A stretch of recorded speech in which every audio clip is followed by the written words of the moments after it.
Bonjour à tous et à toutes, mon nom est Vincent Giguère de Carufel et je vous présente aujourd'hui une courte capsule interactive traitant du thème du temps libre.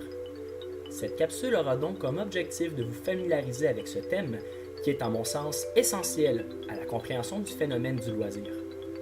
Durant la vidéo, certaines questions à choix multiples, c'est-à-dire les mini-tests, vous seront posées afin de valider votre compréhension du phénomène étudié ici. Bonne écoute. Avec l'arrivée de la société industrielle dans les pays occidentaux, le temps mesuré par la nature se transforme en un temps mesuré par l'horloge et la montre.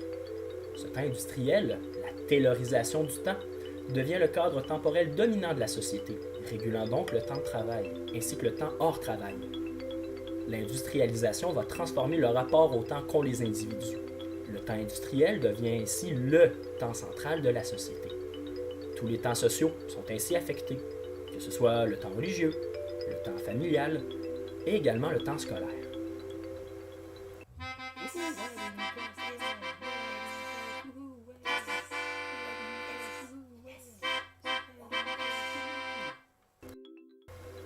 Au cours du 20e siècle, l'amélioration des technologies va généralement permettre, à l'échelle de la vie humaine, de rendre le temps pour les loisirs plus abondant que le temps de travail.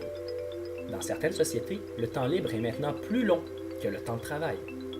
Cette transformation amène donc un changement dans la vision et les fonctions des temps libres. C'est durant ces occasions que les individus vont davantage rechercher leur accomplissement personnel. Le temps libre passe d'un temps compensatoire à un temps significatif pour la vie de l'individu.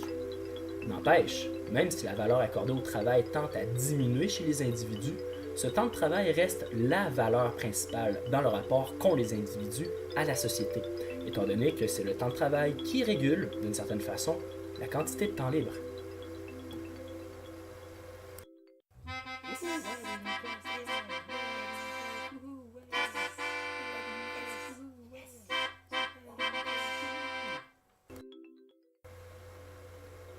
Les temps de loisirs sont évidemment des moments privilégiés afin de passer du temps avec les amis ou avec la famille, que ce soit pour se reposer ou tisser des liens.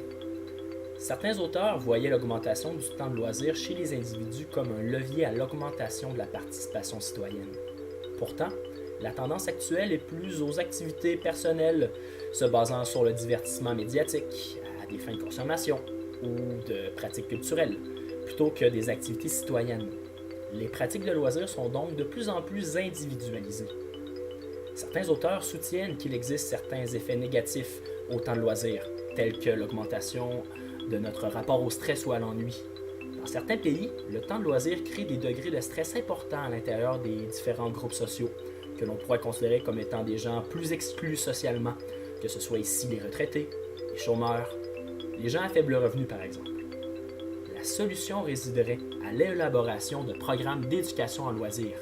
Ce type de programme peut amener les gens à trouver un sens dans leur temps de loisir, d'avoir leurs propres obligations sociales et leurs propres responsabilités.